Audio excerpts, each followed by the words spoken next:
Hey everyone, welcome to Encounters USA. If it's aliens, UFOs, Bigfoot, or Dogman you're looking for, you came to the right place. Now listen up as we listen to some of the latest encounters.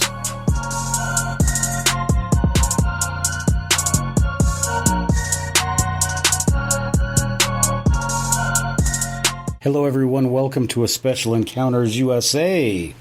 I'm your host, author Matthew Hines, and today was an interesting one, I have to tell you. This morning I woke up at 5:30, and by 6:30 I was on the road, braving Seattle traffic. I made my way north to the town of Concrete, Washington, where not only is it the center of Bigfoot country, but it is also the home of Red Wells, and he is a disc jockey. Do they still say disc jockey? For KSVU 90.1 on the dial. Red was waiting for me in Concrete in order to do an interview. So let's go straight to that interview with Red Wells of KSVU 90.1. Well, you asked me what I like about Texas. That's Gary P9. This is the Red Wells program. This is Texas Nuggets with Red Wells here on every Friday from 10 a.m. to noon. And I will be performing that song tomorrow. That is the song from Gary P9 called You Asked Me What I Like About Texas.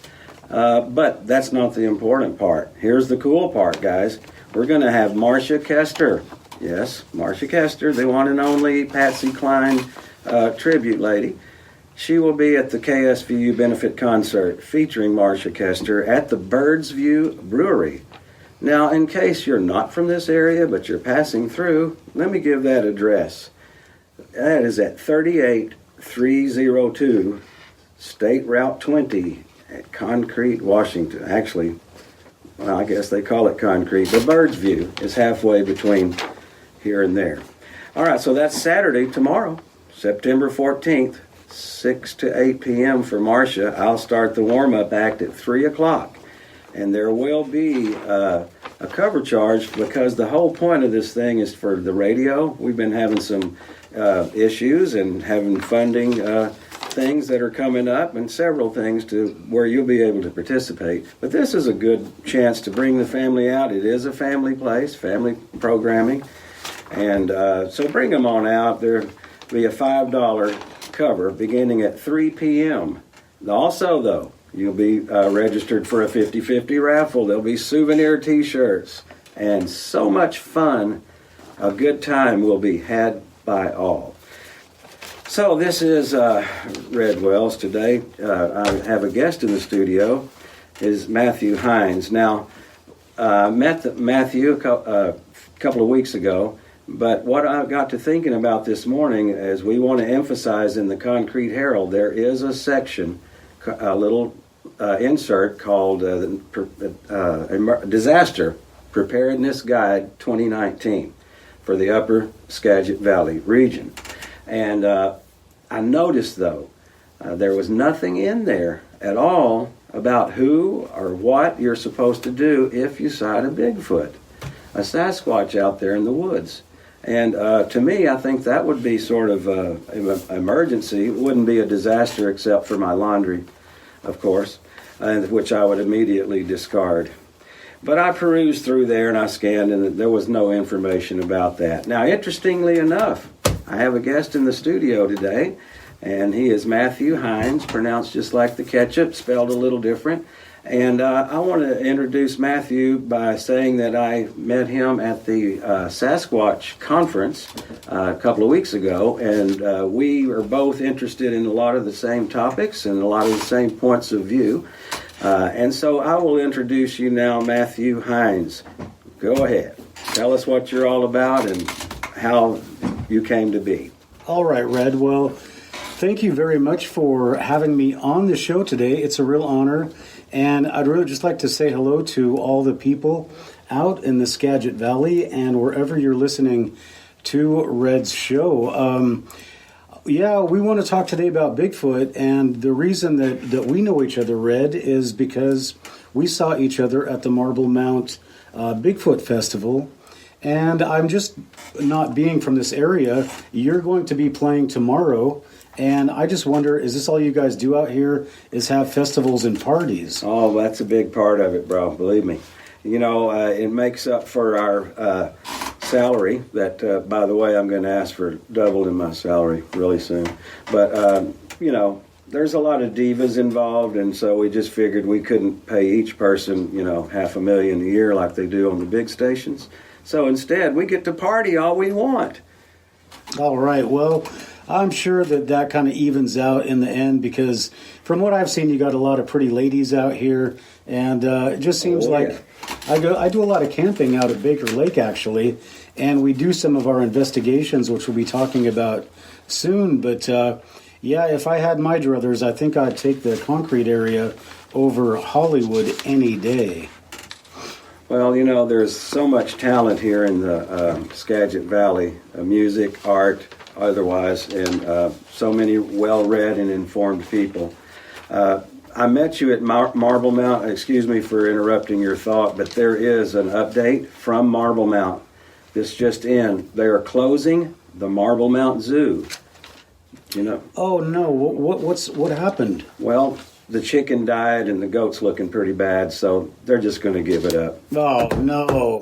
Bada bing.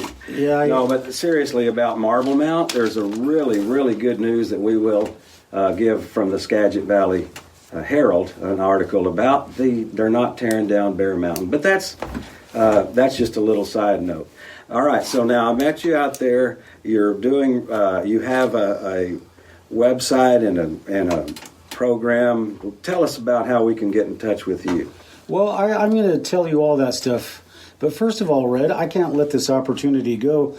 You're talking about Marble Mount, which is a small town, and I grew up in the small town of Sequim, Washington. Oh. And I don't know if anybody out there in your audience is familiar. I know that there's a lot of Sequimites in the Skagit Valley. Either you're coming here... What'd you call these people? We are called Sequimites. Okay, because a lot of them are really nice folks, and that sounded a little bit odd. Well, it's a real odd when you go out in the world and you tell people you're from Sequim, and they think it's a bodily fluid. So it's tough being from Sequim. But what I was going to say is that I can relate to the town of Marble Mount being a small town, because Sequim, which has grown a lot in the past few years, used to be such a small town. How small was it? Thank you for picking up on that. It was so small, the city limit signs were on the same post. It was real small. And in fact, I came from a poor family. How poor were you? We were so poor that the city dump, our house was so run down, the city dump sued us for copyright infringement, and we lost. So it was a rough background, but yeah, I'm kind of a local guy. Grew up in Sequim, and I know we've got some Sequimites teaching at Skagit Valley College, and who knows who else is out there in the Skagit Valley area from Sequim. But hello to all you guys, all you students out there, and make sure you guys study and don't put off those projects until the last minute. And yeah, it's hard to get used to that homework, I know, once you get started back. But we do want to remind everybody out there to watch the school zones. You know, it's been a few months since there was any kids out there, and unless kids have changed since I was a kid, they don't always pay attention. And so just make sure, at the risk of the children and at the risk of your pocketbooks, getting tickets out there. So please observe the school zones. We are up here by Concrete High School, by the way. The studio is up here in the beautiful area here. So Concrete, as it was in the movie, is a very beautiful place. Now, earlier I said you asked me what I like about Texas, and that was explained. But let me tell you, there's a lot to like about Washington. And one of it is the culture. Some of it is lighthearted, some of it more serious. But there's a culture and a whole marketing, some people marketing scheme, some people market their thoughts about the Sasquatch. And after I first met Mr. Hines, he was talking about 3 or 4 different theories. And could you take, Matthew Hines, could you take about 5 to 7 minutes and kind of tell us how you got into it and why, however we talked this morning? Just go ahead, buddy. Sure, Red. I'd love to do that. If you'd like to follow along, I know Reg was trying to get me to give you my websites. My first website is I'm an author. I've got 7 books. My first website is called Hindsight. My last name, Hines, Heines, site, SIGHT.com. And that's where you can purchase my books or find links to Amazon, etc., etc. My what I call my paranormal site is called EncountersUSA.com, and you can go there and you can see actually the video that I made and the podcast I made from the Marble Mount Festival, as well as the podcast I made that we're going to be talking about an issue today. So you can follow me at EncountersUSA.com, also on YouTube with YouTube videos, and Hindsight.com for my books. And my background is I am a graduate of Washington State University, and I have a master's in secondary education, and my field is teaching, and I spent a lot of time teaching in the Middle East. I worked on military contracts, and I worked at universities and colleges in the Sultanate of Oman and in Saudi Arabia. So what we want to talk about today when we're talking about the Bigfoot issue is I'm just going to kind of mold this around my Encounters USA podcast, because, Reg, this is kind of how you found me. I was talking at the Marble Mount Festival about the experiences I've had in the brief time that I have been on, or I've had my podcast Encounters USA. And it has, every day, I swear it gets more and more interesting, and there are more and more interesting people and events and things going on that it's really hard to keep up. And every day I'm just swamped with so much work because I have to keep on top of this stuff. So the first thing that I want to talk about is when I met you at Marble Mount, at the Marble Mount, gives you like talking with a mouthful of marbles, saying Marble Mount. But when I met you, we were talking with Bigfoot researcher Tom Cantrell. And Tom had given a wonderful presentation about this work that they're doing out here in the Cascades. And if you are not from Washington State and you don't know the area very well, the Cascade Mountain Range is basically a continuous branch of the Rockies that extends from basically Alaska all the way down to your neck of the woods in Texas. And in between that, there's a whole lot of nothing and no civilization. And in this area here, a lot of Bigfoot and Sasquatch research has been going on. So that was what was so exciting, and what drew me to the Marble Mount Bigfoot Festival was that I knew if I went there, there would be somebody there worth interviewing, and there would be some interesting information to pick up. And I certainly wasn't disappointed when I ran into Tom Cantrell. Now, Tom has been doing Bigfoot research over in the, I think he grew up in California, and then he did a lot of his research in my neck of the woods over in Port Angeles and Sequim. And according to his accounts, he first saw his first Sasquatch. He was out doing survey work for these logging companies and the forestry service. And he's out by himself, and he would see these things looking around trees at him. And so that was what first got him interested in the Bigfoot. So I went out to the Marble Mount Festival, and I did an interview with Tom. And now I'm sorry I have to do this, but I'm going to have to jump back in time to last year, almost the same time. I had for different reasons, I decided that I wanted to do my own podcast. And I started a podcast, my last name being Hines. I had a podcast, and my website is called Hindsight. Excuse me, is that one S or two? That's two S's. Hindsight. And okay, Sight, thank you. yes.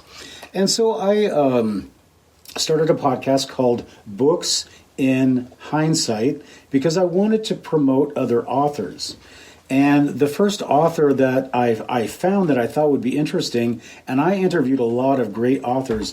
The first one I really wanted to interview was a woman named Lori Simmons.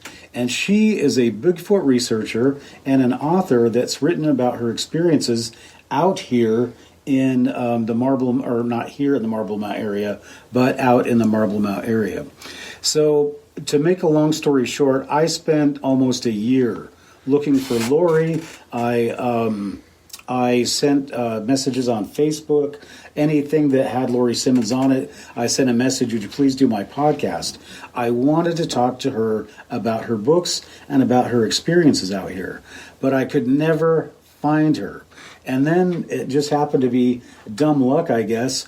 I was coming off of I-5 down in, is it Cedar Woolley, where they have that Bigfoot shop right outside on Highway 20? That's Burlington. Across from the potato shed. Yeah. Big brown building. Yeah, and I saw that, and because I was actually out I was out with the UFO team. We were sky watching at Baker Lake, and I was coming back because I'd been doing some Bigfoot work, looking for Bigfoot out on my boat on the lake. And I saw the signs, and so I saw the sign for the Marble Mount Festival, and one thing led to another, and I went out to the festival, and I met Tom, and I then heard this story from Tom that he's a friend of Lori. So then I heard the story about the tree, and that Lori's been researching, and that actually had been begun by her father. And so one thing led to another. I posted Tom's videos, Tom's interview, which is on my Encounters USA YouTube channel. My podcast is on iTunes, Stitcher, Spotify, Google Play, all of those podcast channels as well if you want to listen to that while you're driving. But I had somebody contact me after I posted the video, and he said, I have information about this tree. And so I said, okay, what's your information? And he said, I want to take you out there and show you.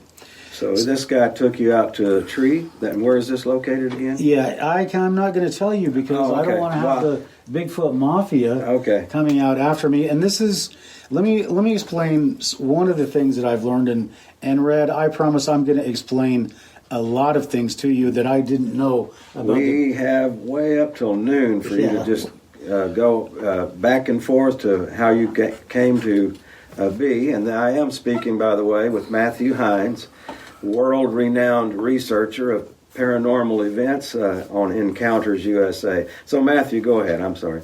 Oh, no, that's fine. And you feel free to interrupt anytime you want. So I got a message from a guy who said I have information.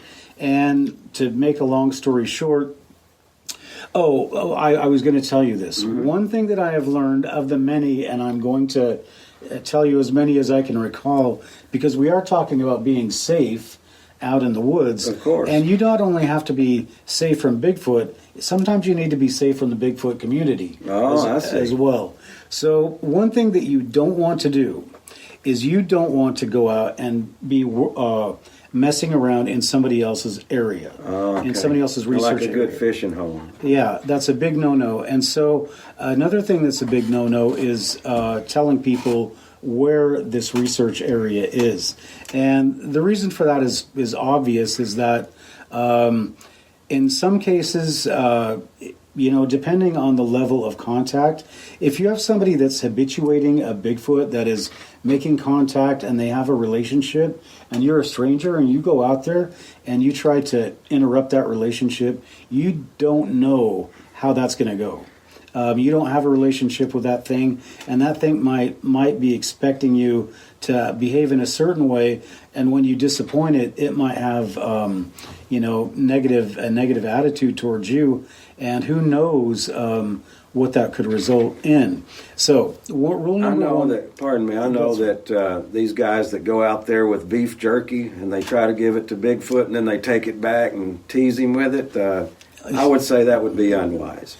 Yeah, that's it's very funny on TV, and those are some of my favorite commercials, but definitely not advised. If you have something Bigfoot wants, Bigfoot is probably... Bigfoot's gets. Bigfoot. By the way, where does Bigfoot sleep? Well, I don't know. Why don't you tell me, Red? Anywhere he wants to. Oh, boy. Didn't see that coming. Okay, go ahead. All right, so you were saying that you not only have to be safe from Bigfoot, but the Bigfoot community. Yeah, because there are faux pas. There are things that you don't want to do. And one thing that was going on when I was contacted by this person is I actually contacted people, and I'm not going to mention names, Good. but I said, I have this guy who wants to take me out and show me this area. And the reaction was negative. It was not negative. I mean, it was, this guy is a horrible person. He's basically Satan. He has no good intentions. He has no right doing what he's doing or saying what he's saying. And I thought that was a little bit odd, because in Encounters USA, we want the truth. We don't want slander. Well, we don't want slander, but we don't want sensationalism. If somebody's perpetuating a hoax, we're not going to back that up. We want everybody, to be able to tell their story. Exactly. But if it's something that is, people can believe and say what they want, and Encounters USA will respect that. Yes. But we will not, I'm not going to take sides in arguments. And if, in this case, we had somebody come out and say that he did not buy any of this stuff about, what was going on at this tree. And my attitude is, and so I interviewed him, and I let him say his piece, and he showed me some pretty common sense stuff. And I was very well convinced that what this person said, and the video's on my Encounters USA channel, so it's not hidden or anything. But throughout the video, I made it clear that Lori Simmons at any time has the right to come on and refute any of this stuff. And if somebody says something on a podcast of mine, and somebody comes out and says that's not true, I have other information, then you are definitely welcome to come out and post that, as long as it's respectful and we don't, foster any ill feelings, or we don't perpetuate any more hoaxes. Well, that's exactly what public radio is all about, including some of the stories that we carry, be it from news sources or from local stories, that we always give a person with an opposing view, because it is the law, by the way. If you put out a view, a political community type view, then you also need to let the opposing people, and I always like that. I always like to hear both sides. So go ahead. So you're giving each person that has a story fair and honest time. Right.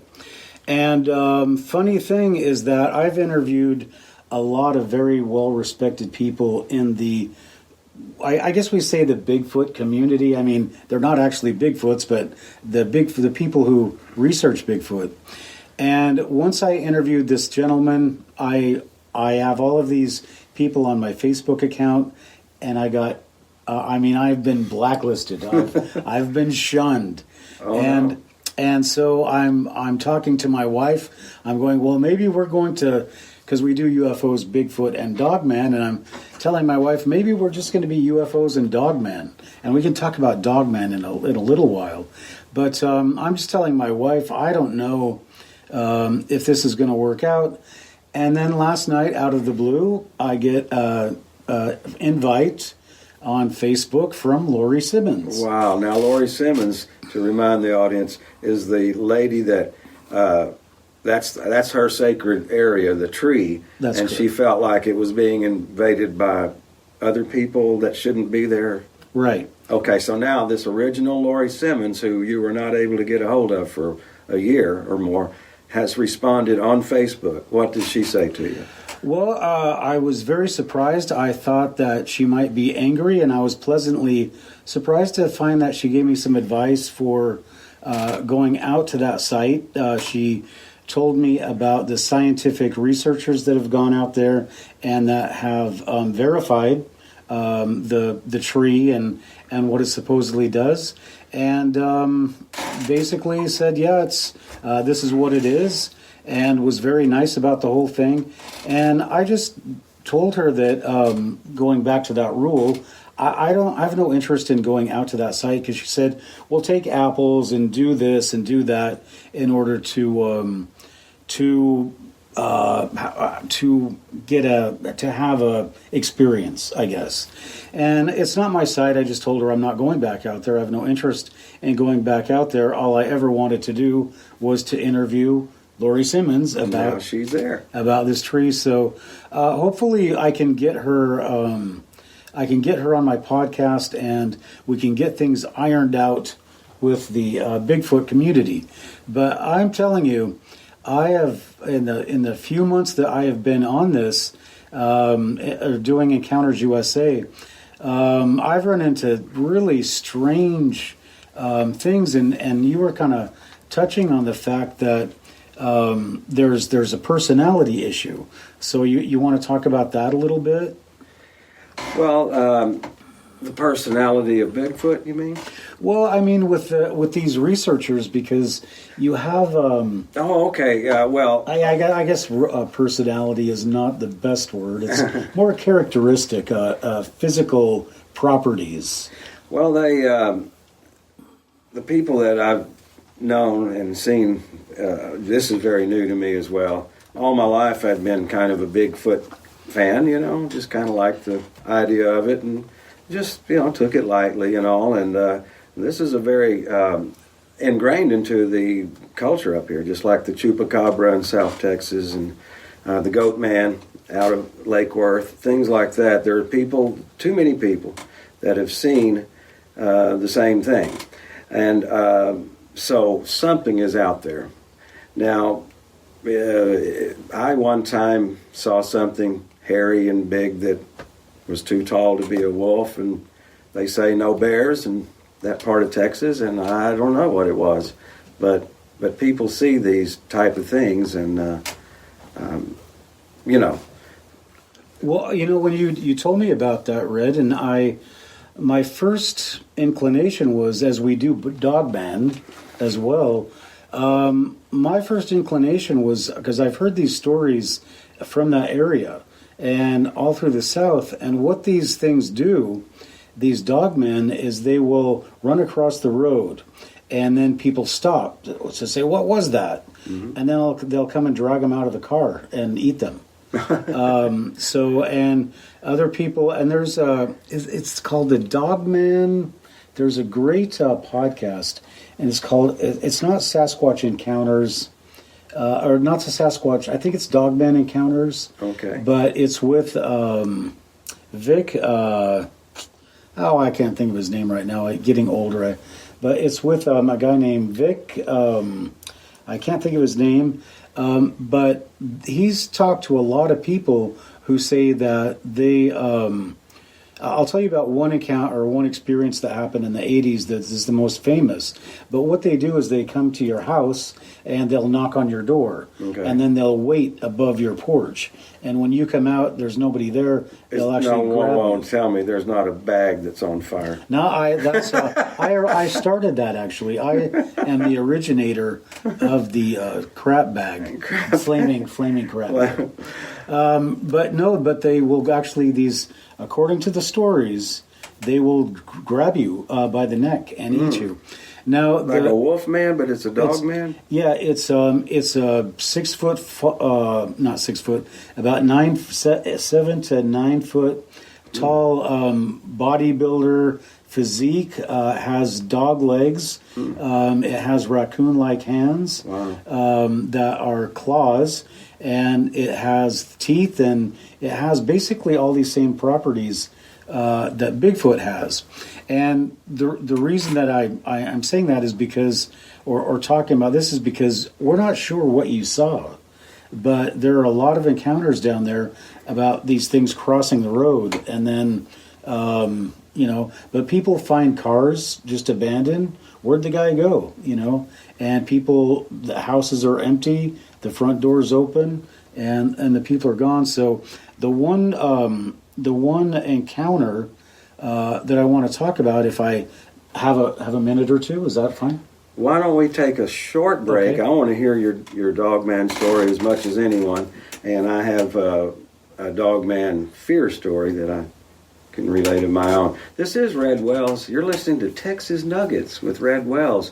Our programming has been temporarily changed, folks. When I found out that the paranormal professor himself is what I'm going to call you, Matthew Hines. He is with me. He's done research and interviews with other people who have done research, and he interviews people who have seen and encountered a number of different things, which he can tell you about. Next coming up is the Dogman story. I want to remind you that we are public radio here at KSVU 90.1 FM. And what we do on Fridays is generally Texas Nuggets with little jokes and wisdom and guests that come in. And I was very excited to have our guest today. And what we want to do is play a song here about Texas. And there is a notorious creature in Texas. And it just wreaks havoc and destruction everywhere it goes.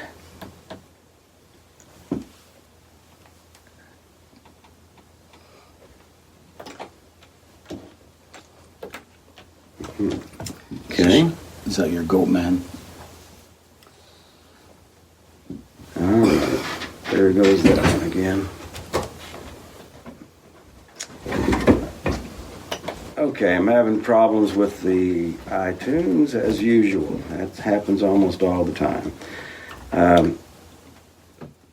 Let's see if my lovely engineer, Sharon, is in here today. And she is not only my engineer, she is your wife. My wife and technical assistant. Okay, we're going to skip that one for now, and we're going to go to something else. How about turntable number 2 there? Number 1. You can tell I'm not an engineer, people. Well, that's Imaginary Lover by the Atlanta Rhythm Section. Have you ever been to Atlanta? I don't know. Maybe you would need an imaginary lover. Must not be very many loving people out there. Well, today is Good Friday. Actually, some people say Bad Friday. Some people say Good Friday. Friday the 13th. We might as well make it a good one. But in the history of Friday the 13th, the superstitions have abounded. And the answer is unclear, according to CNN, about our version about these religious origins. Some people say that, Judas was the 13th of the people in the Last Supper. That one's not too strong because it wouldn't necessarily translate into bad luck, since Jesus had already planned from the foundation of the world to redeem us through his blood. But anyway, Friday the 13th. Now, some people have a fear of Friday the 13th, and me, a good old boy from Texas, I'm going to try to pronounce this Frigga triskaidekaphobia. Frigga triskaidekaphobia. Frigga being the goddess that we named Friday after, who apparently was a bad person, and then triskaideka being 13 in Greek, and of course phobia being Greek for fear. Alfred Hitchcock, by the way, was born the 13th, Friday the 13th, 1899. Friday the 13th. What month there, August. Sweetie? August. August the 13th, 1899. So when he was doing these films in 1932, he was a young man. All right, so that's just one of the odd people who were maybe affected by the 13th. And so in 1307, October the 13th, a Friday, in 1307, King Philip IV of France ordered the arrest of all Templar Knights that could be found.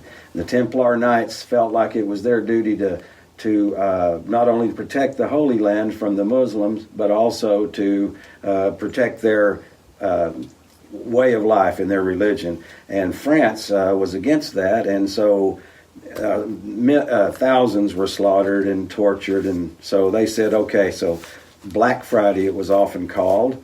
And then also the Pope on one Friday the 13th, I don't remember the year, I wasn't very old, but the Pope sent people out to persecute reformist, people that were not Catholic. Okay, so Friday the 13th, I have this is Friday the 13th, by the way. Have a good day. And I have with me Matthew Hines, and he is a researcher into paranormal sightings and research of other people. He has a blog, and so I want to introduce Matthew Hines. He was about to get into the legends and the stories and sightings of the Dogman. And so here is Matthew Hines. Would you go ahead and take it for a few minutes, sir? Well, I certainly will, Red, but before I go back into my Dogman story, I'd like to just take this opportunity, as any good author would do, and talk to you a little bit about your Friday the 13th theories and all of that, because I'm the author of a book called Deceptions of the Ages, quote, Mormons, unquote, Freemasons and Extraterrestrials. And in that book, I note the history of the Freemasons starting in ancient Egypt. I followed them through the Temple of Solomon when they're not Freemasons, but they are a secret society, or what they would call in ancient Greece a mystery cult. And I followed them through the Templars and into the Freemasons that we know them today. And so when you're talking about Friday the 13th in relationship to the Freemasons, Friday the 13th was the day when Philip IV of Spain actually went and arrested Jacques de Molay, the head of the Freemason order. And for people to really understand, and Red, you gave a really nice comparison to what that would be like, but I'm going to take it a little bit farther. Imagine if the Pope came out today and said, and told all of the police, government officials, I want all of the bankers, bank presidents, anybody associated, the Rothschilds, the Carnegies, anybody associated with the banking establishment, I want them arrested and I want their money. Because that's what Philip IV was doing on Friday the 13th of 1307. Philip had fought 2 unsuccessful wars. He was completely broke, and he saw that the Masons, or not the Masons, but the Knights Templar, were this huge banking organization. And they had all of the money in Europe, and all they wanted to do to help Philip was to offer to loan him money at interest. And rather than be insulted, he had them arrested. And the fact is, and this is what I talk about in my book, and this is research that I've done based on the work of other people. Not that many Freemasons were arrested. A lot of them were just let go. They only arrested basically the ringleaders and the people who knew where the money was. And most of Freemasonry just kind of went into the woodwork. And I should say the stonework, because the point I make in my book is that the Knights Templar became the people who disappeared basically from the earth at the same time they were going around building castles, manor houses, and cathedrals for the powers that be in Europe. Now we have remnants of this this lore of what happened to the Freemasons when we talk about that treasure island off of Nova Scotia. They're still looking for Freemason treasure. What about Oak Island? That's on the Oak History Island. Channel. That's what I'm talking about. So they think that this treasure that King Philip wanted, that ended up in Oak Island.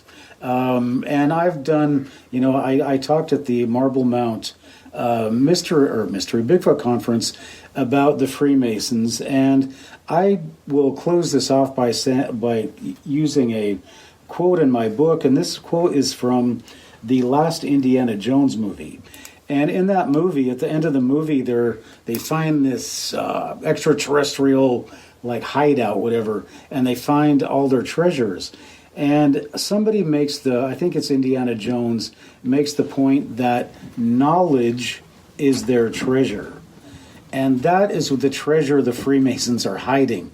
It doesn't have anything to do with money.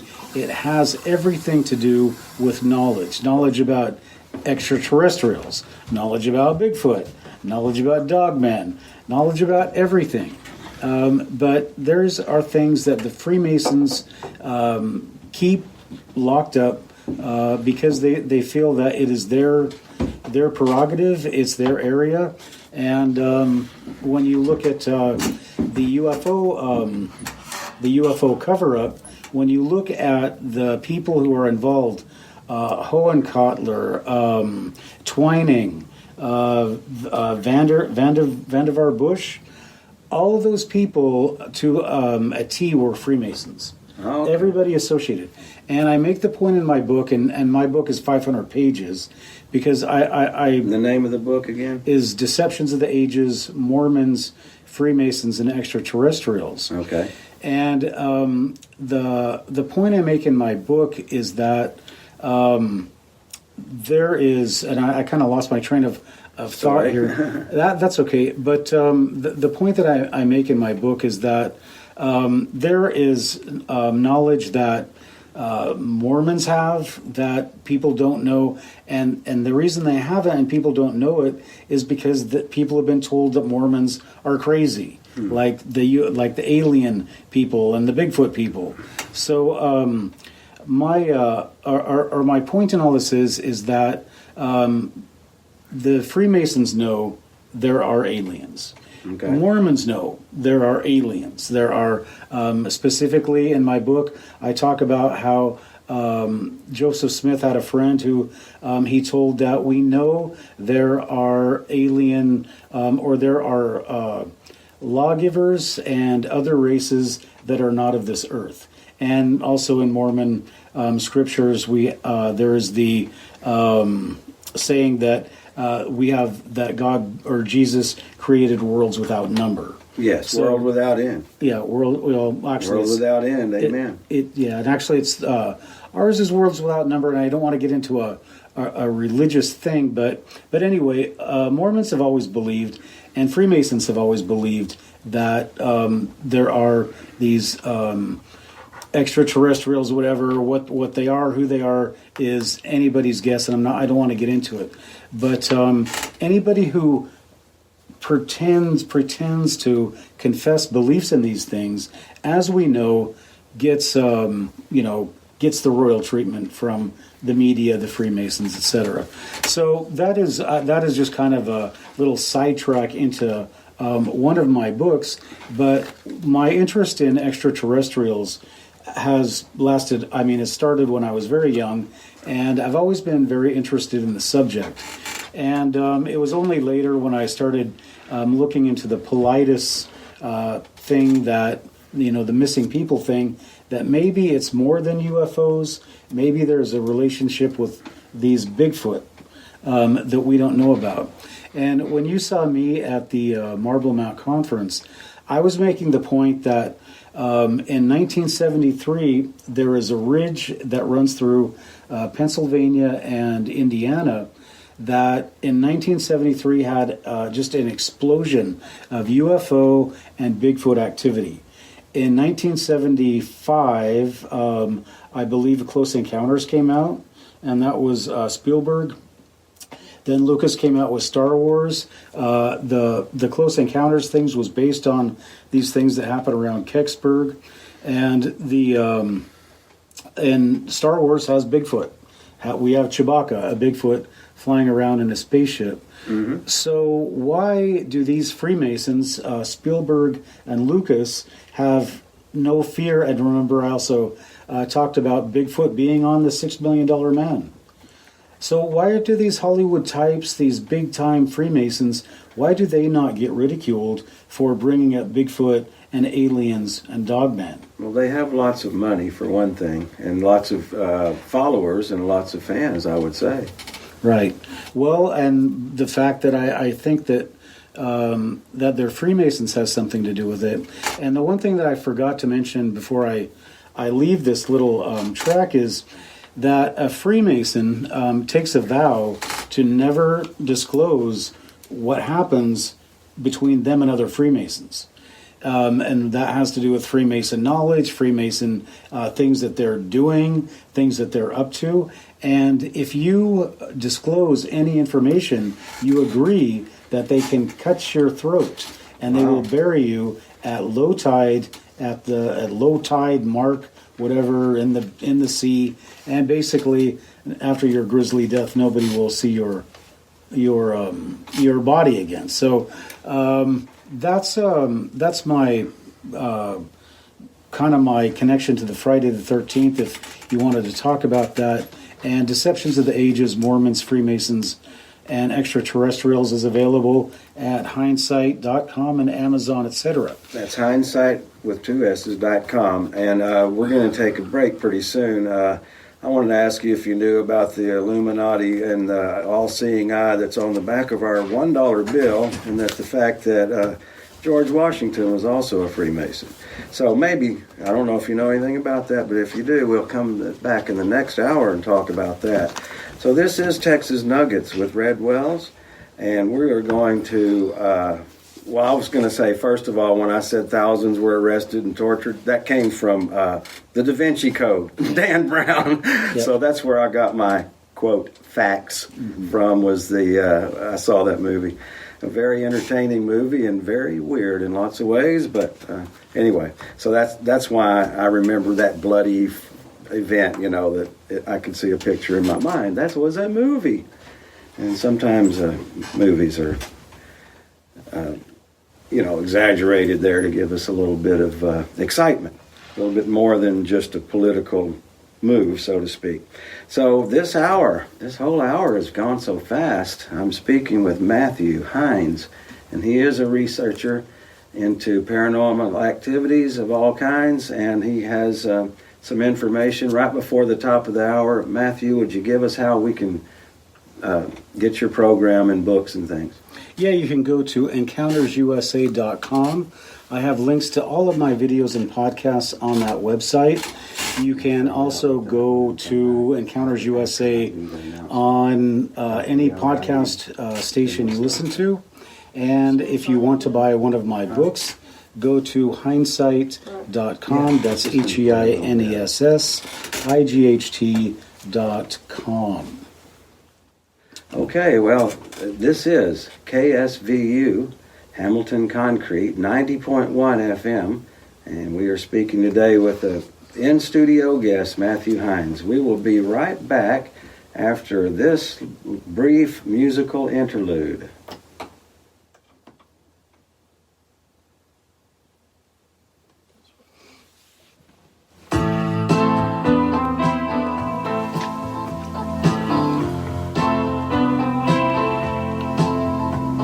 You can never get enough. I should. Jones on it. I'm going to do I'll talk about meeting at Marble Mount, then I'm going to do the Marble Mount story that was in the Skagit Valley Herald.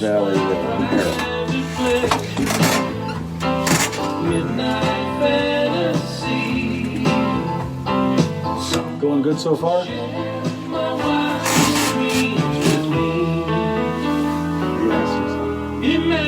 Somebody. What?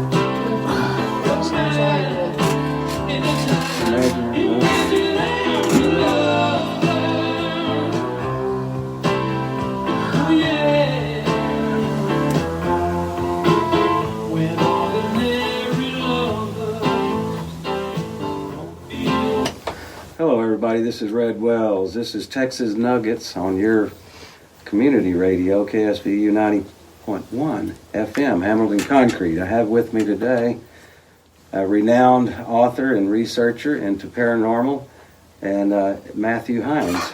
He is doing a podcast as we speak, or some kind of a YouTube thing or something.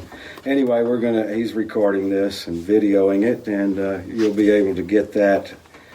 This podcast, where would they get that? Yeah, thanks for mentioning that, Red. We're going to post this on Encounters USA and probably get it up there either tonight or tomorrow morning.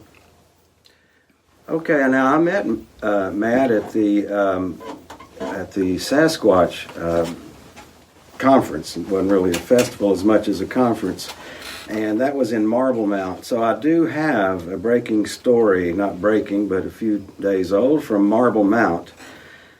And it is in the Skagit Valley Herald yesterday. And it says, Marble Mount. The company seeking to establish a rock mine in Marble Mount area has called off the project. In a September 6th letter to Skagit County Planning and Development Services, Kiewit Infrastructure Company said it is withdrawing its applications for permits to establish a 79-acre mine and to supply large rock for jetty stabilization at the mouth of the Columbia. Now, pardon me, last week we reported that the contract was awarded to someone else, but now this week they have actually withdrawn their permit applications. So Kiewit's withdrawal of permit application follows a U.S. Army Corps of Engineers August 30th decision to hire J.E. McAnnis Incorporated of Chico, California, to supply the jetty rock for the project. Now, this withdrawal from Skagit County completed its evaluation under the State Environmental Policy Act, or SEPA, including a review of hundreds of public comments. Now, let's stop and think about that, folks. Do you have any power about what happens to your life, to the life of the environment? Do you have any control or any way to stop these multi-billion-dollar international corporations, like Bernie would say? Yes, you do.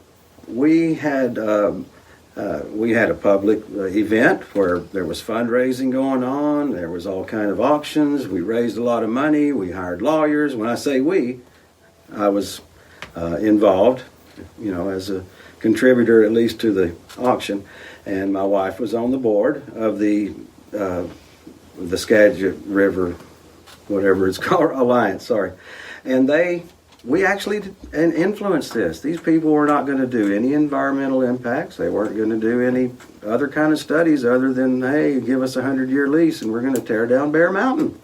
And somebody saw it on a tiny sign somewhere and went, whoa, wait a minute. And so it was a fishy deal from the beginning. No pun intended, an anti-fishy deal, really. So anyway, it's great news that your voice does count. This is community radio. This is community Skagit Valley. And so whenever we decide as a community that we are not going to put up with the being pushed around by huge companies that really just don't even have to have as much study as I would have to do to build a driveway. Tear down a mountain without any kind of environmental impact study. So anyway, that is good news for Marble Mount. And where I met Matt Hines was in Marble Mount at the Sasquatch conference that was held 2 weeks ago and promoted heavily on this radio program. So this is Friday the 13th, and it's time to get all your creative, superstitious juices going, as well as your dogmatic approach to this. And you were going to speak, you had something in mind, he always does, a professional here.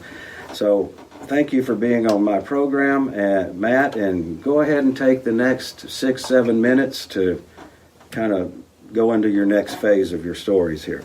Okay, well, I just wanted to add to your story. I don't know if you had heard, but the reason that you guys, they're not going to take the rocks out of here is because they found it'd be much cheaper just to use the Oregon legislature for that project to shore up the Columbia, I guess.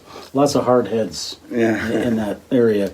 All right, well, yeah, let's go back. I think we left our listeners hanging on two things now, because we were talking about the Knights Templar and what happened to them. And, then you brought up the Da Vinci Code, so I can't really let that go without adding this.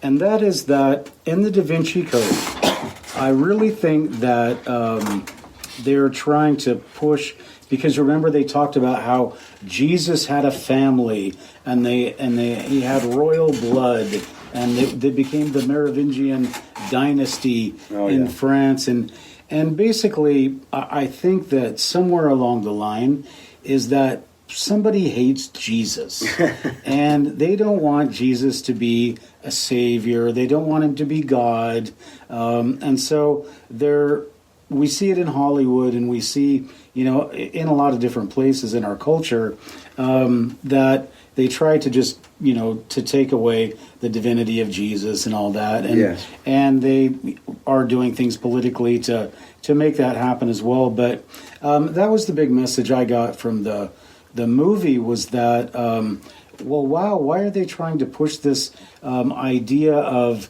a Jesus, that somewhere there's the grandson of Jesus is out there and he's going to come back? Well, maybe because they're trying to push an antichrist. That sounds like a logical thing that has already been predicted. So for me, I Jesus was what he was, and he said a lot of great and wonderful things that humanity would be nowhere without, and that's just how it is. So let's go back to let's leave Deceptions of the Ages, and let's go back to our discussion. We were talking about the Dogman. The Dogman. Now, where is Dogman? Now, I was going to tell you that in 1981, I believe, at the Land Between the Lakes. Sorry, Land O'Lakes is butter. Land Between the Lakes in Michigan. There was a family that pulled up to a campsite in their RV, and there was a father, a son, a daughter, and a wife. And the father got out to level the RV. While he was out, jacking the thing up, this Dogman shows up and just tears him apart. And nobody knows what's going on. The son comes out, and then the thing gets on the son and kills the son. Well, the mother and the daughter are in the RV. And the mother, according to the story, put on this desperate fight trying to protect her daughter. And in the end, the Dogman got the mother, and they found the mother's fingernails were gone, and the ends of her fingertips were gone because she put up a tremendous fight. But the Dogman got the daughter, and they found her body like a mile away, and she had just been mangled and was left up in a tree. And this was the first real account that people could attribute that this Dogman is actually killing people. Now, on my podcast, I've talked about where does this Dogman come from. I've had a podcast where we've talked about it being some relation to Anubis, the god of god of Egypt, that dog god thing, and also there is the relationship to Skinwalker Ranch, which are you aware of? Refresh me. Well, Skinwalker Ranch is a place down in northeastern Utah where, according to the Navajo, they put a curse on the Utes put a curse on the Navajo. I think the Navajo put a curse on the Ute Indians because the Utes helped the whites attack the Navajo. Okay. So, according to the curse, this Dogman, or this area, called Skinwalker Ranch is cursed, and there's a lot of evil that comes out of it, and part of that evil are these skinwalkers. So it is, just from what I've heard, things appeared on the Skinwalker Ranch like Bigfoot, aliens. They saw portals, and these are government researchers. Saw a portal open up, and two dogmen, or two what they call dire wolves, got out of the portal closed, and they ran off. I think that the dogman has something to do with evil. Evil committed by whites, evil committed by us, evil committed by natives. But I think that this dogman has something to do with evil, and with something to do with something that somebody's done to somebody in the past.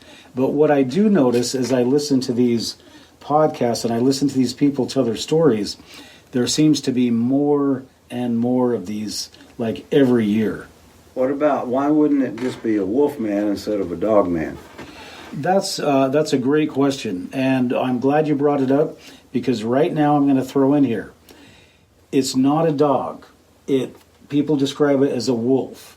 So it's not a wolf man, because the wolf man is like the wolf man, right? The werewolf. He's over in Transylvania or exactly. something. So unless what he got imported over here. What he is... He did go to London after all. He is wolfen. That is, and I'm trying to spearhead this movement to change his name. Not Dogman, it's Wolfen. Remember that movie, Wolfen? It was pretty scary, dude. Do you know, I'll tell you a funny story about Wolfen. Do you know Carrie Cassidy that does Project Camelot? No. Well, she's a really nice lady. She does a paranormal podcast called Project Camelot, and I'm interviewing her, and I'm telling her, yes, we should not call it Dogman, we should call it Wolfen. And she says, hey, I worked on that movie. But the thing is that you have to be careful of, is you don't want to say, well, were you the main character? Oh. But no, and of course Carrie wasn't. Carrie's very beautiful. Uh-huh. But she actually was the secretary for the project, so pretty small world there. But anyway, Red, that is that's my spiel on the Friday the 13th, the Freemasons, UFOs, and also on Dogman. Well, there was I grew up in Fort Worth, the southeast side of Fort Worth, and there was a little community called Kennedale down the U.S. Highway 287. And so there was the first little town there. And one of the first of us kids, this girl that we went to church with, she was older, got her license, and back then there was no seat belt or passenger, almost no laws it seems. Anyway, we crammed about, I don't know, at least 6 kids into that 4-seater, and so I was sitting in the front seat on the lap of someone. And there was a pet cemetery. Now, this is before we ever heard of Stephen King. There was an actual pet cemetery, and rumors went around that the old caretaker there, was a dog man, and so and he was an odd character, of course.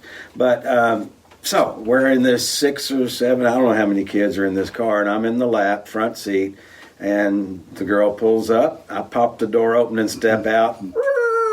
They took off in the middle of the night. There was no lights. And so I thought, well, they're not going to be gone long, and they disappeared out of sight. And so I actually cried like a little girl and ran about as fast as I could until I saw their taillights, and then I straightened up and casually strolled quickly to the car. And, of course, they took off again. But anyway, I didn't actually encounter Dogman, but I encountered as much fear as a 14-year-old kid could possibly endure with any kind of paranormal sighting. Well, Red, I have to say this right now. You have to be the bravest Texan I've ever come across. Because have you ever heard a Texan say the words, I cried like a little girl? That takes some kahunas, my friend. Well, a man can grow. Yeah, what can I say? So you are a brave Texan. So, but I'm not going back to Texas, brother. Don't tell me any they stories. might string me up. Don't tell me any stories about drinking out of a hoof print. Oh, speaking of prints, in Tom Crantrell's book, they show some cast and some prints and even some glyphs. Are you familiar with the hieroglyphics of the Sasquatch? Yeah, I saw his amazing talk that he gave, and I saw those, and I was really, really impressed.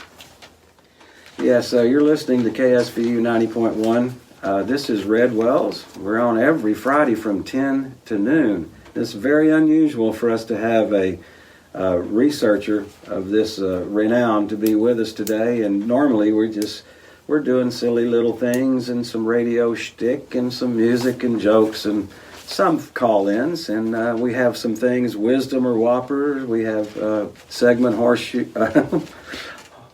sense or hogwash, and then we have tidbits or bull feathers. So, that's the type of things we normally do. But we're doing a serious interview in studio with us, Matthew Hines, and he is an author, he's a blogger, he's he's a researcher, let's just put it that way, and he has interviewed many people on many topics. And so for the next few minutes, Matthew, what else you got for us? All right. Well, I want to talk a little bit about my my Encounters USA experience, because I didn't really get to go into that too much. So I just want people to understand my background with UFOs was when I was a little kid.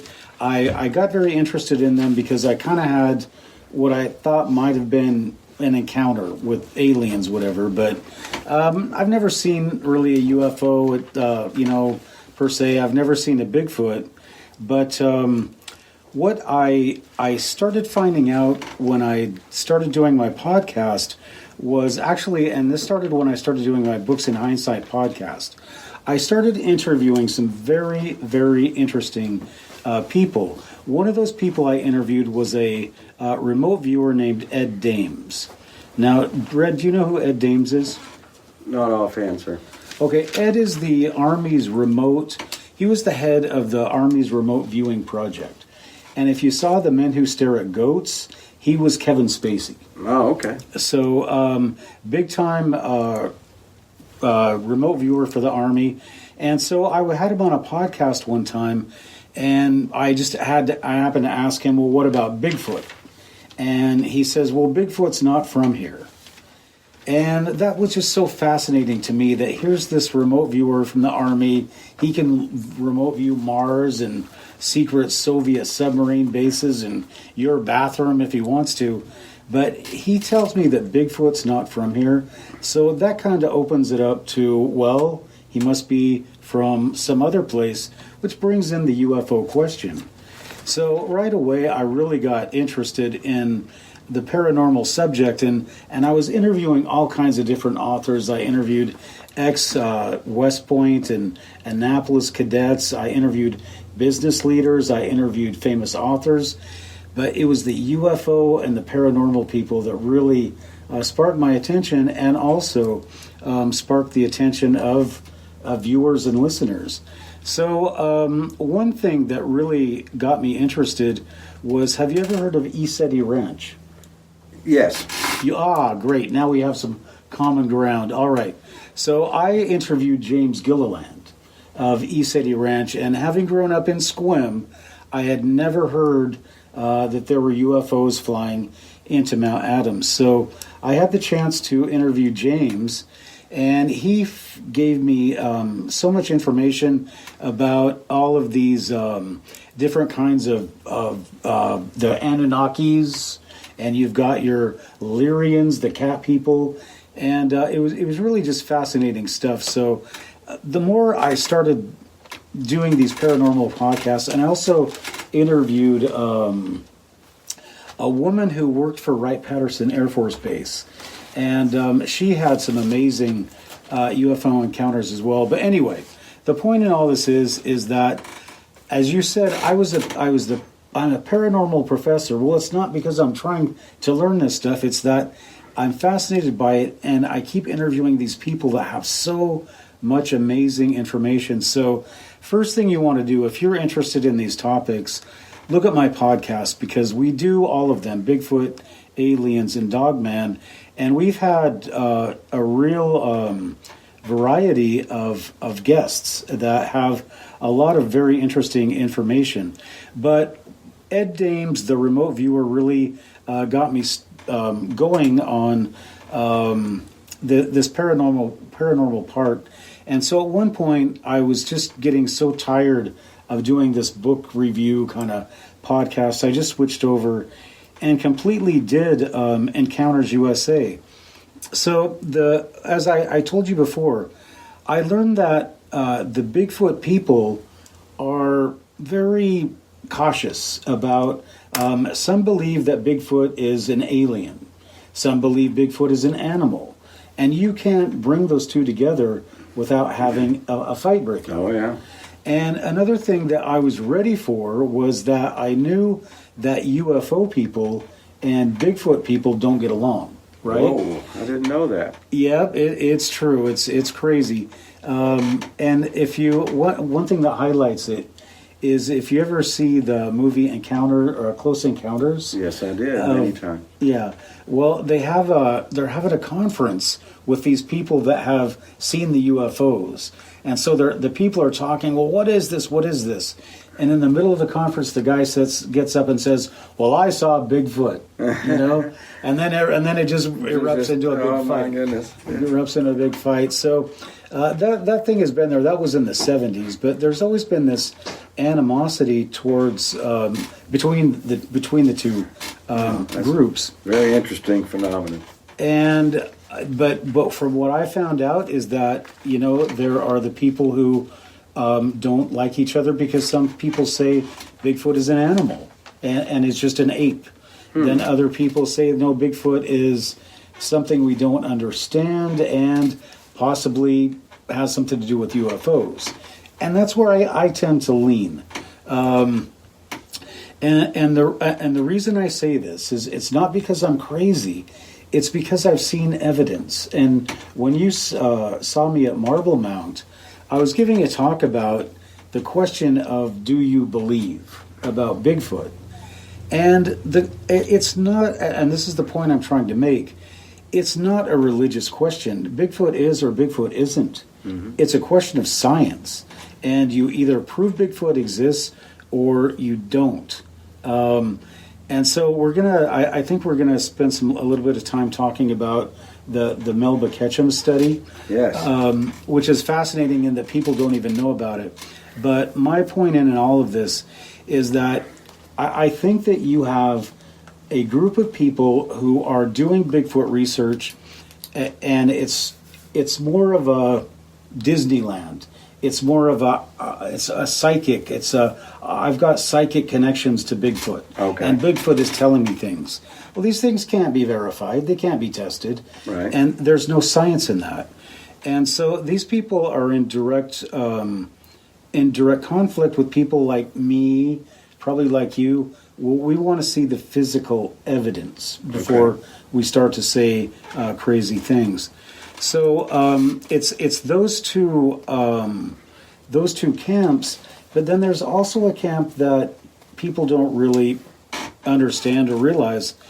It is a huge industry. Have you ever watched Hunting Bigfoot? Oh, yeah. That show. So that's on the History Channel or something, Discovery or whatever. Right. Animal Planet, one of the big ones. Right. So do you see every scene they have different clothes on, right? Different boots. They have a whole bunch of gadgetry. They drive around fancy four-wheel drives, right? Uh-huh. All new, all expensive, and all advertised. So there is a lot of money to be made in the Bigfoot industry. And it's not just from books or from Bigfoot keychains. There is the outdoors. People make a lot of money organizing groups, organizing conferences. Of course, there's the apparel, the T-shirts. This is a multi-million-dollar industry. So when I'm talking about different groups of people, you have your scientists, you have your psychic Bigfoot people, and you have your people who treat it as a business. And you can also say the same thing about the UFO people, but when you get into that commercial aspect of it, and you start stepping on people's toes and affecting their livelihood, exactly, then you are going to get, you're not going to get a favorable response. You'll get a pushback. Speaking with Matthew Hines, this is Red Wells on my.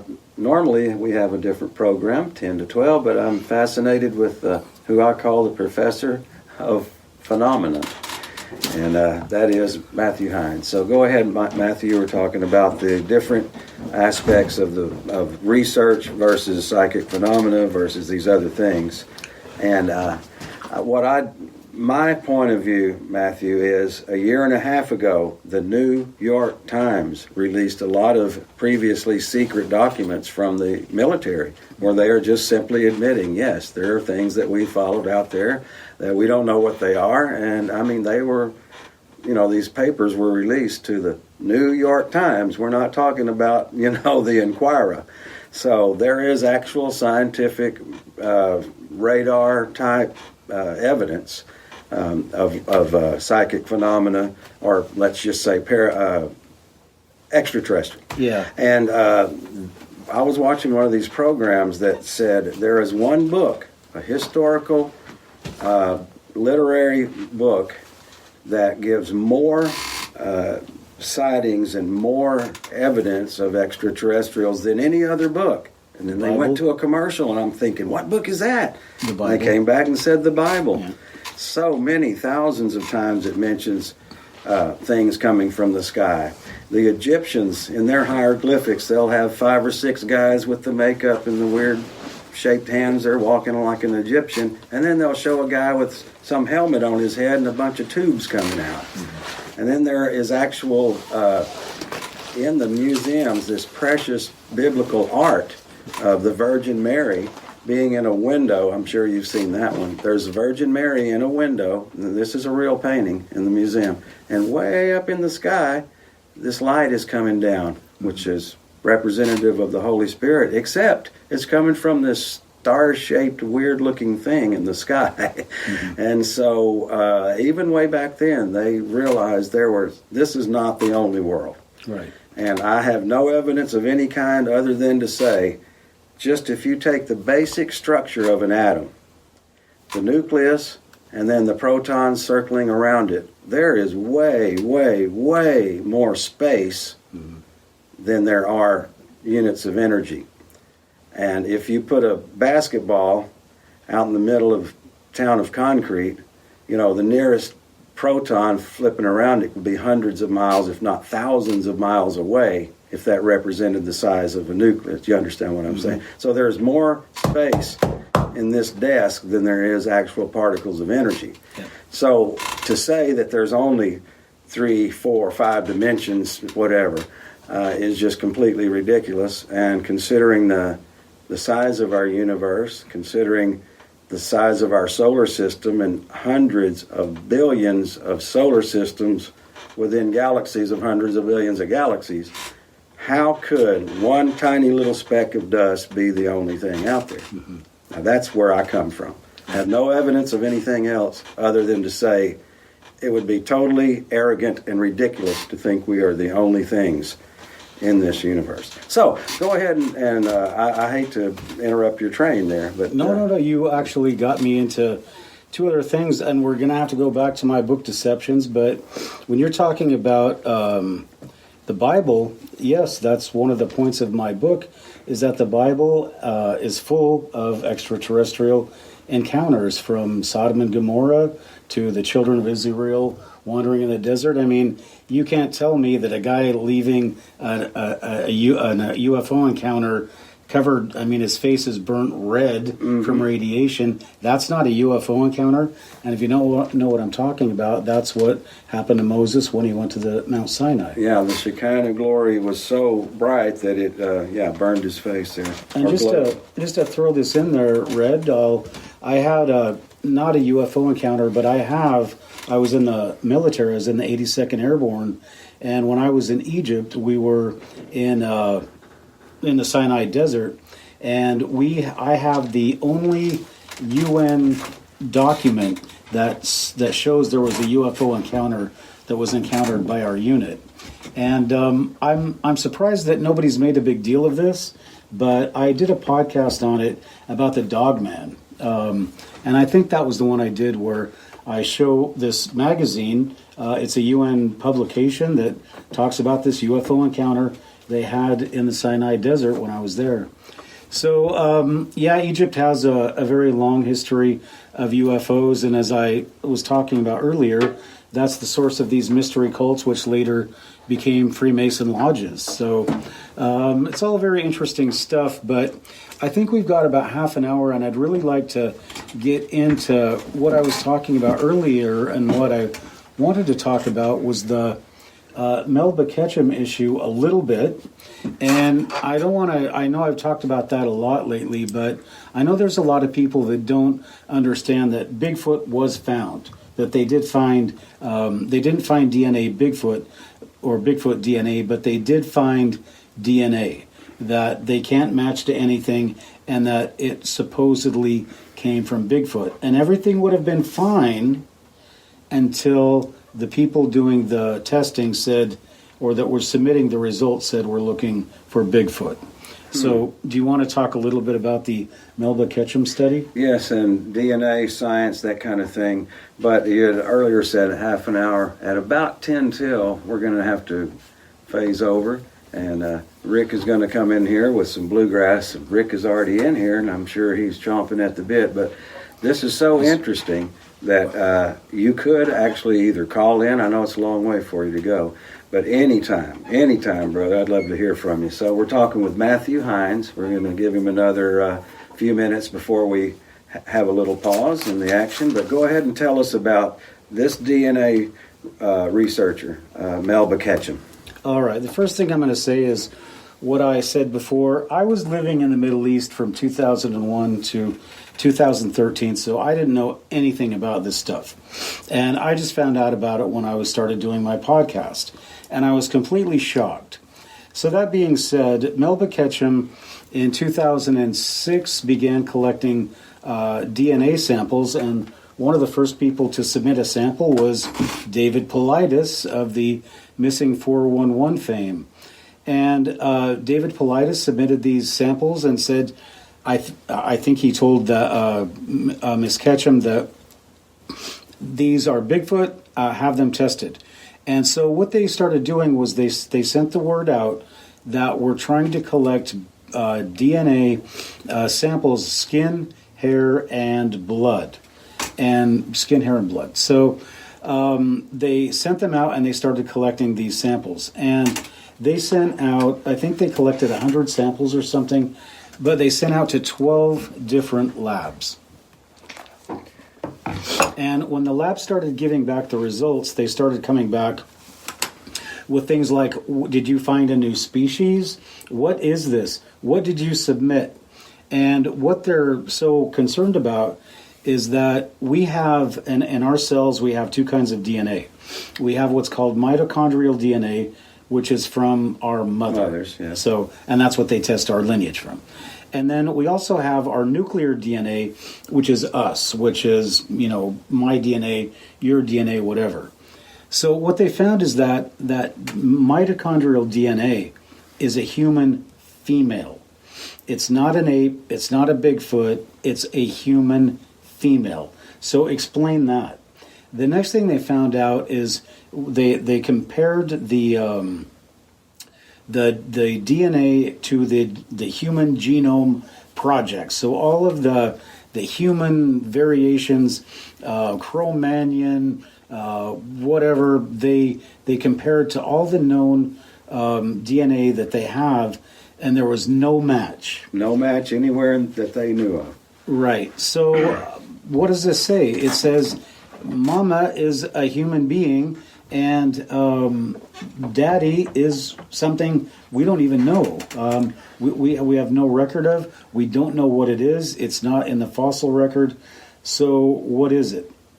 So do you have any? Well, that's in about, I don't know, maybe somewhere earlier there in Genesis, they talk about that the sons of the gods were finding the women of the earth favorable, and it kind of just leads to the giants, and even maybe to Goliath, that there would be a supernatural formation within the species, the human female, because the human female is such a good place to carry fetuses. Yeah, and Red, you're not the first person that I've talked to who has suggested that, the Nephilim.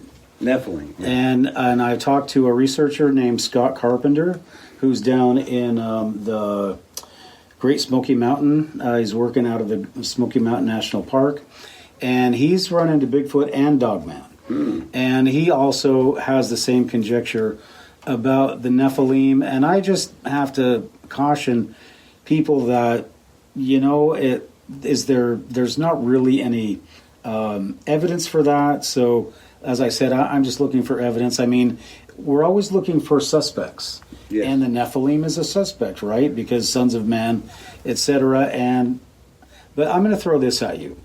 And my thing is this, is that so many times that these people that have been abducted by aliens, these women are abducted and they say, oh, they're taking my eggs and they're making a hybrid. Well, maybe some of these eggs are being used to produce a Bigfoot. And before we get any crazier, let's go ahead and go down the road here. There are some researchers who seem to think that in the 1800s, when a lot of Chinese were brought in to do gold mining in Northern California, some of those women were abducted by these Bigfoot. And some of those Bigfoot may have crossbred with these women. And there are people like Ron Moorhead and other people who have recorded them speaking, and they say that they hear them speaking Chinese, they hear them speaking English, sometimes they hear them speaking Spanish. So, hold on, we got a little technical thing going on. Okay. Yeah, I think I'm going to try to get my phone to last through this entire interview. A plug right there if you need to use it. Yeah, if I do, then I'm not going to have mess you up. Okay, go ahead. All right, so let's anyway, so all right, so there's this idea that so Bigfoot it blew people away. And what really blew people away was not what they had found, but that Melba and other people came out and said, we're looking for Bigfoot. And before they said that, they had the journal Nature, which is the top British... Yeah. Heck yeah, BBC. Yeah, the top British science journal. They were begging for her results. And when they heard that they were looking for Bigfoot, these labs leaked their results to the Bigfoot hunters, right? To Matt Moneymaker. Why would they do that? Where do you do that in science? You leak somebody's results before they're even published so that they can be ridiculed. But her results were leaked to the media. These people are looking for Bigfoot, and all of these research companies came back and said, we're not looking for Bigfoot. Take your stuff back and basically bugger off. Bugger is a British term. Oh, okay. So, but anyway, yeah, they just basically destroyed her. And so that was the beginning. Jeff Melbum came out and said she was unprofessional. The Bigfoot people, and remember, Meldrum gets a lot of money from, he's got a pretty good salary at the University of Idaho. Okay. So he's not going to risk that. The Bigfoot money people with their commercial, show, they're not going to risk their golden goose. And but it just went on and on. Everybody that was involved, and even David Paulides, did not step in to defend this woman. So what happened to her? And let's just go back before we talk about what they did to Melba. Let's talk about what they did to Galileo, because we were talking about the church. Well, when Galileo pointed his telescope at Jupiter, he said, look, it looks like Jupiter has ears, so it's not a perfect sphere, can't be perfect, and Aristotelian logic says everything is circular, because we live in concentric spheres.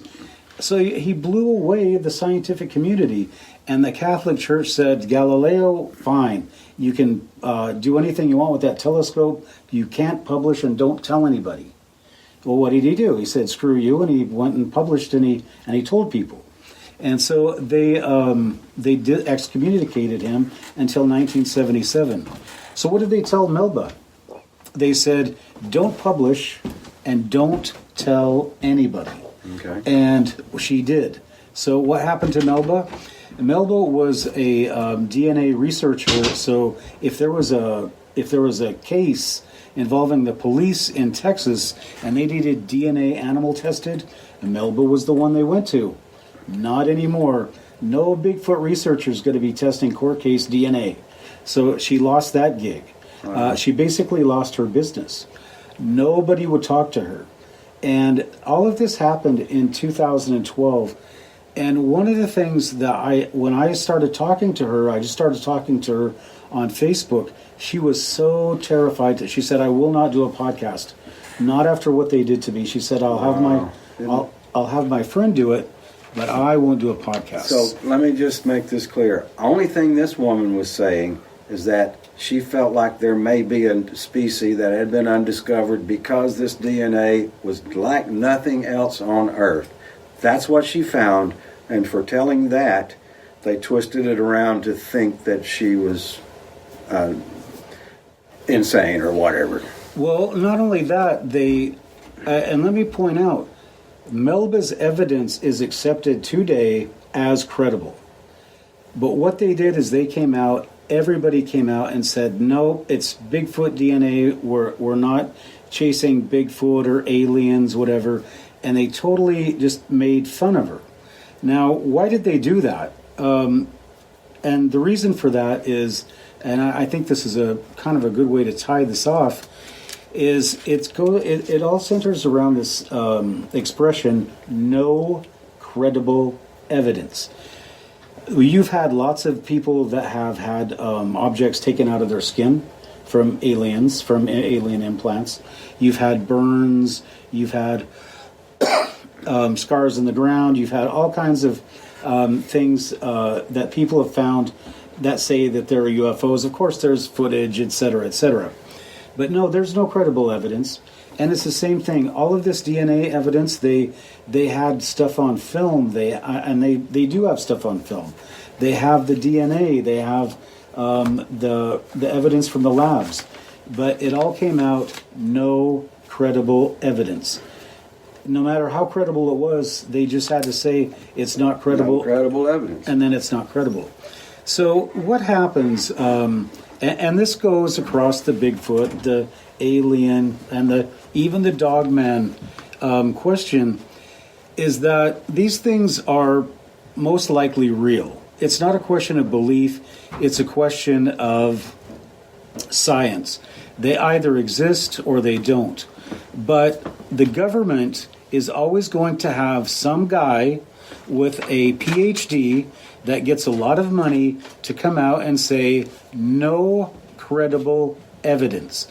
And that is their job. Every time they have evidence, they hide it so that they can always say there is no credible evidence. And so people are talking about disclosure of UFOs, etc., and you're talking about the Air Force and Navy coming out with their gun camera footage. I myself am quite skeptical of that, and I think that the Navy's interest in it is not because it's from an alien technology. I believe that technology is terrestrial, and I believe that is probably technology. Some of what we're seeing could be from a foreign government, or it could be from an agency that the Navy doesn't have control over, and they don't know what exactly excuse me, they're looking at. So I personally do not believe there is going to be disclosure, and just think of all the lives that have been destroyed by the government over the UFO question, some of them over the Bigfoot question. Whenever I hear people tell these stories, especially, there seems to be no upside for them. So they must believe it so deeply that they realize, when I come out with this information, I'm liable to be shunned, I'm liable to be fired, I'm liable to, and yet they still feel the need to tell that. That makes, at least in my view of them, they actually deeply believe what they're either researching or what they've seen. Matthew Hines, it has been such a pleasure to have you here. Can you just in a couple of minutes here wrap up what you would like to say, and until the next time, hopefully you can either call in or video in or whatever you want to do. You're welcome anytime to come into the studio. And Matthew Hines, wrap it up, please. Well, thank you, Red. And again, I really appreciate this opportunity. And for all your listeners out there, I appreciate you taking the time to listen to some of this stuff and to look into it if you're interested in it. You can check out my books at hindsight.com. And I've also written books about the Middle East. I've got a book about the possible hypothetical eruption of Mount Rainier using HARP technology. And I've got a few other books that I think that you would find interesting. The thing that I would like people to really be encouraged in is that in all of these questions that we're examining with aliens or Bigfoot or UFOs, it goes back to that same thing I'm talking about this no credible evidence. We need to ask ourselves, because you're talking about people that come forward knowing they're going to be ridiculed by their government. Is this acceptable to us to have a government that ridicules us because we want to tell the truth? Is that the way that a democracy is supposed to function? And think of all of the lives that have been destroyed from people who came forward because they wanted to tell the truth, because something is happening to them and they don't want it to happen to other people. Now, sure, there are whack jobs out there. I mean, they're everywhere. But there are some very sincere people out there that are having experiences with these things. And if you are having experience with these, whether it's aliens, Dogman, or Bigfoot, try to, and it's affecting you, try to find somebody that is having similar experiences. Sometimes it helps to share people. I have a podcast, and I always encourage people to come on if they want to talk about their experiences, and they can be completely anonymous. There are other podcasts as well. Sasquatch Chronicles, Dogman Encounters, I think, is also a good one that you can go on. But if you're having encounters with these things, then document them. Try to find ways to account for what's happening. Keep track of the time, the place, etc. And what I'm trying to do, Red, in the last minute is I'm compiling information. I'm not just looking for great stories.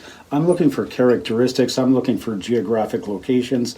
I'm looking for particular families of like Bigfoot. I'm looking for places where UFOs are often seen, like ECETI Ranch. And it's using this kind of science and collecting this kind of data that brings a legitimacy to this research. And I really, I tried to avoid the psychic phenomena stuff, but if you want to come forward, if this is something you're interested in, then check us out at Encounters USA. So again, I appreciate everybody in the Valley for listening to me. It's been a great time on here. I love this show, and it's just been great talking to you, Red. Well, hopefully you can tune in next Friday from 10 a.m. to noon for Texas Nuggets with Red Wells. I'm going to be stepping out here very soon. Thanks for listening to tonight's show. Please remember, if you've had an encounter, we want to hear about it. go ahead and email us at encountersusa1@gmail.com or contact us at encountersusa.com, our website, and go to the contact form. All right, everybody. Until next time, be careful out there. And if you're out in the woods, watch your back.